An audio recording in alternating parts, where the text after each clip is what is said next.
Ninguém destrui sua vida, seu corpo, sem primeiro destruir sua mente. Numa de suas cartas, o apóstolo Paulo fala para seu discípulo Timóteo. Paulo estava já avançado de idade e Timóteo era um jovem. Não porque Paulo tinha uma idade já matura, significa que ele tinha vencido estas tentações, estas dificuldades, mas é porque ele já viveu tudo isso, que ele advierte a Timóteo sobre estas questões. Em 1 Timóteo 1,19, Paulo lhe diz: mantém a fé e a boa consciência, que alguns já rejeitaram e por isso naufragaram na fé. Nesta oportunidade eu vou falar sobre manter a boa consciência. A Bíblia muitas vezes nos advierte de que o maior inimigo não é o diabo. O maior inimigo de um cristão não é o mundo, não é as coisas que acontecem ao nosso redor. Nosso maior inimigo mora dentro de nós mesmos.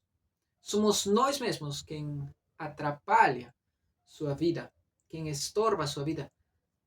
O apóstolo Paulo fala para Timóteo muitas vezes: mantenha a fé, sim, mas também a boa consciência.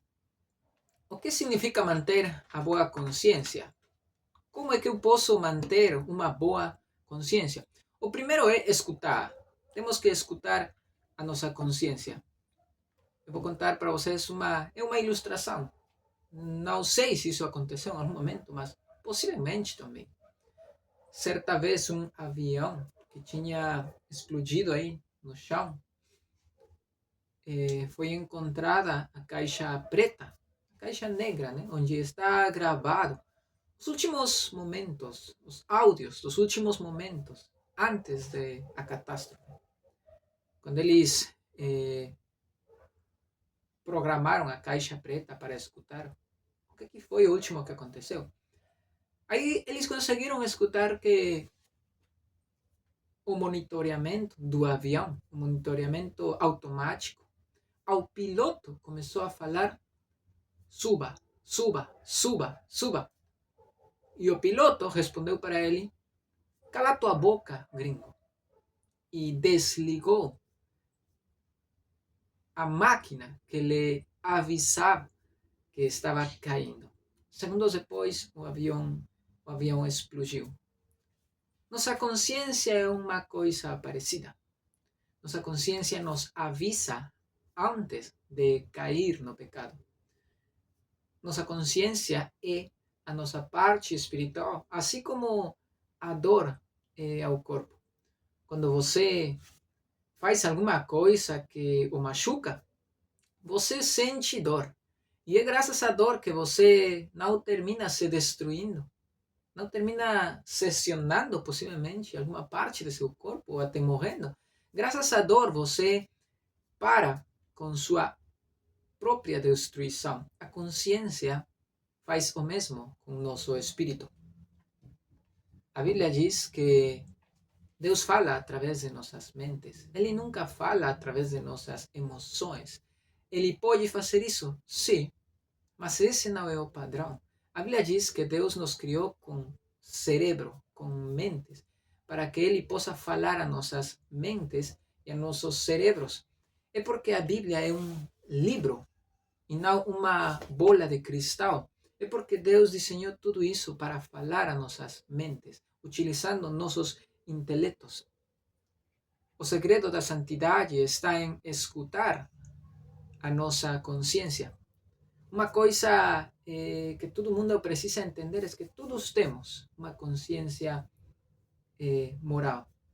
Então, não é que os homens que são expostos ao Evangelho não estão entendendo. Isso é mentira. A Bíblia diz que eles percebem e entendem, sim. Ninguém pode dizer que não está exposto à deidade, à natureza. Muitas testemunhas, tudo aponta a que existe um Criador.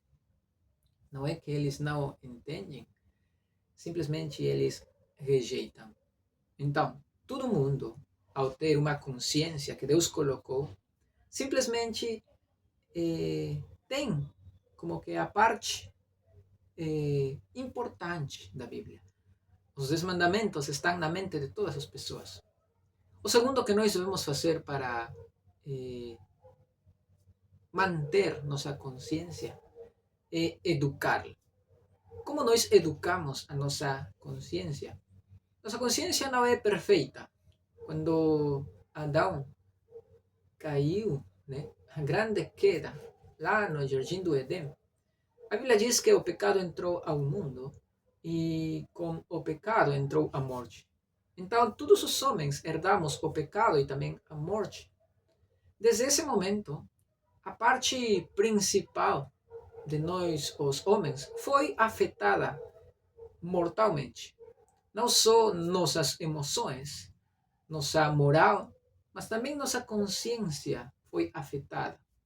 É por isso que muitas vezes sentimos sim, emoções, mas não as sabemos dominar. E por isso caímos em muitos erros. É por isso que nós, quando somos expostos a alguma situação moral e nós não conseguimos dominar, equilibrar, até entender a profundidade de certa situação, é porque temos uma moral caída também, que muitas vezes não conseguimos discernir a profundidade de atitudes, coisas que acontecem ao nosso redor. E por isso também não dá certo muitas de nossas decisões. É a mesma coisa com nossa consciência. A Bíblia diz em Romanos 12, 2, diz, e não vivam conforme os padrões deste mundo, mas deixem que Deus os transforme pela renovação da mente, para que possam experimentar qual é a boa, agradável e perfeita vontade de Deus. A Bíblia diz bem claro, não vivam conforme aos padrões, não se amoldem a este mundo, não sigam o mundo, não se adaptem ao mundo, mas dice, devemos nos renovar. A Bíblia é como um rio, é uma fonte de vida, não é uma água estagnada que apodrece com o tempo. A Bíblia é um rio. Se nós educamos a nossa consciência com a Bíblia, ela vai estar se renovando constantemente. Porque você pode ler uma história hoje e amanhã ler a mesma história e Deus fala cada vez mais e mais. E Ele tem uma coisa mais para te dizer, mais profunda, mais maravilhosa, mais precisa. A Bíblia fala muito através de suas páginas. Em Efésios 4:3, também a Bíblia fala que devemos renovar nosso entendimento. Devemos constantemente estar trabalhando em nossa mente. Romanos 8:6, também a palavra diz que devemos renovar-nos. É muito importante educar a nossa consciência com a palavra de Deus. O terceiro, não devemos substituir a voz de Deus.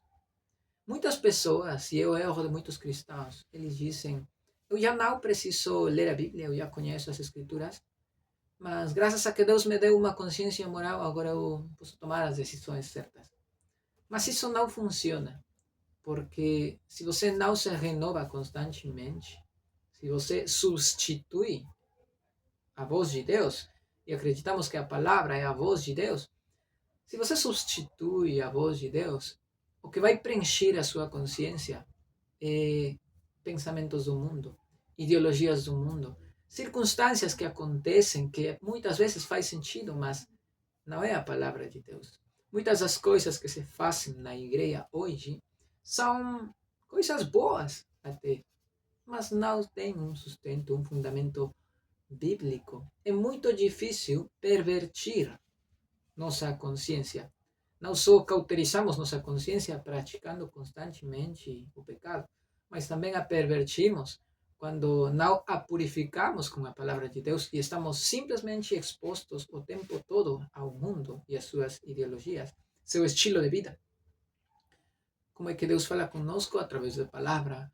Deus pode falar através de pessoas? Sim, através de pessoas que preguem a palavra de Deus para nós.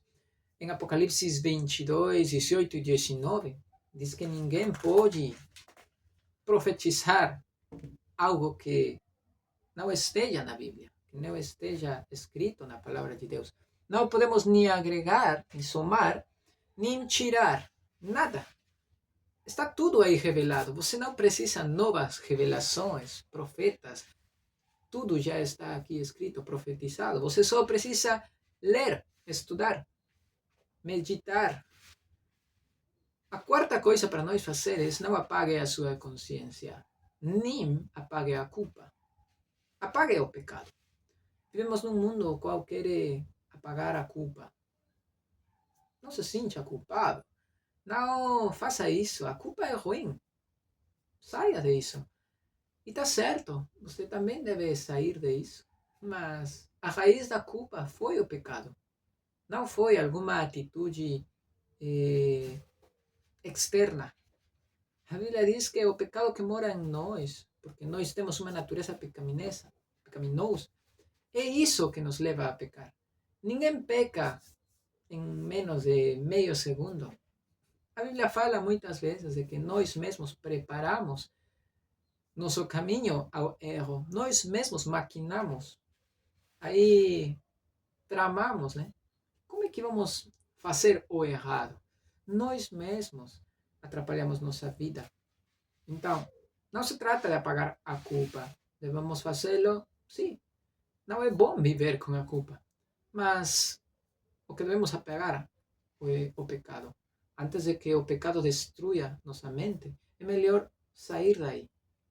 Saia daí rapidamente, desses pensamentos, dessas lembranças, de tudo aquilo que não é bom. A Bíblia diz bem claro: se há alguma coisa boa, se há alguma coisa perfeita, digna em que pensar, nisso evoca teus pensamentos, nisso dirige, disse, teus pensamentos, para dar a glória a Deus.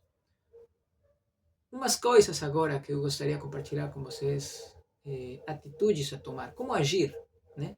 Porque até agora estávamos falando de não faça isso, não faça isso. Mas agora o que eu faço?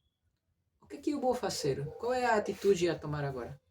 O primeiro, para poder manter uma consciência forte, meu amigo, você também tem que estar exposto. E a forma na qual estamos expostos é pertencendo a um grupo de homens maduros, espirituais, mais piedosos do que eu. Dessa forma, minha vida estará exposta. Quanto mais tempo eu passo com esses homens, melhor estarei me cuidando, me policiando. É bom estar com essa cobertura. Por isso Jesus criou a igreja. Ninguém pode caminhar sozinho e dizer que está tudo bem. O segundo, devemos observar. Observar o que absorvemos. Nossa mente constantemente, inconsciente ou conscientemente, está absorvendo, está pegando coisas lá fora. Hoje, muitos homens e mulheres se vestem pornograficamente.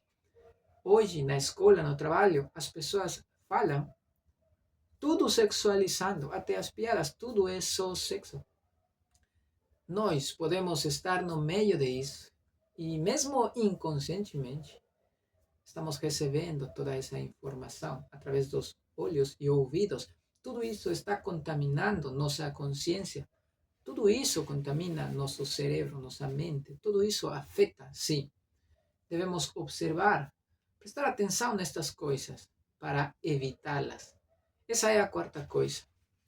Devemos evitar situações, contextos perigosos, lugares que não sejam beneficiosos para nossa vida, nossa consciência. O provérbio diz que o tolo olha o perigo, olha a situação aí estranha e ele vai, passa e recebe o dano. Enquanto o sábio, o prudente, olha aí a situação estranha, perigosa e ele se desvia. Ele não passa por esse caminho. Então, devemos evitar estas situações. O quinto seria direciona a tua energia. Toda essa energia que você tem para que possa manter a sua consciência limpa e constantemente se renovando, né, com a palavra de Deus, mas também nas coisas que você faz em casa ou fora de casa, você pode manter-se ocupado em coisas boas. Como, por exemplo, enfoque sua energia, direcione sua energia em trabalho, esporte, em sua família, em estudo. Estude música, estude literatura, estude algum tipo de arte, medite. Como diria Spurgeon, visite bons livros, mas faça da Bíblia o seu lar. Eu gostaria de terminar com o verso de Paulo, em 2 Coríntios 1:12. Ele fala algo muito bom para os homens destes tempos. Ele não foi aquele que terminou a carreira e falou: eu lamento tantas coisas que eu fiz, eu me arrependo de tantas coisas que eu fiz, que eu poderia ter feito e não fiz. Ele não termina assim. Eu gostaria de ler para vocês o 2 Coríntios 1:12, onde Paulo diz: porque a nossa glória é esta, o testemunho de nossa consciência de que com simplicidade e sinceridade de Deus, não com sabedoria humana, mas na graça divina, temos vivido no mundo, especialmente em relação a vocês. Essa é a parte que mais bate comigo. A nossa glória é esta, o testemunho de nossa consciência. O testemunho de nossa consciência. Se tua consciência te acusa, meu amigo, é momento de fazer algo para consertar isso. Para que o dia que possivelmente estemos perto de ir com o Senhor, a gente não tenha só uma vida de pecado, da qual reclamar para nós mesmos, ou nos arrepender. Já isso será muito tarde. Mas, tendo lutado, como diz Paulo, a boa peleja, a luta constantemente em nossa vida, policiando em todo momento nossa consciência, não deixando ela livre. Isso não funciona. Devemos retê-la, devemos sujeitá-la sempre embaixo a palavra de Deus. Dessa forma, poderemos, se Deus quiser, terminar também a carreira dizendo de boa consciência: eu termino a carreira, eu pelejo a batalha com o testemunho de que minha consciência disse, não me acusa. Mantenho uma boa consciência.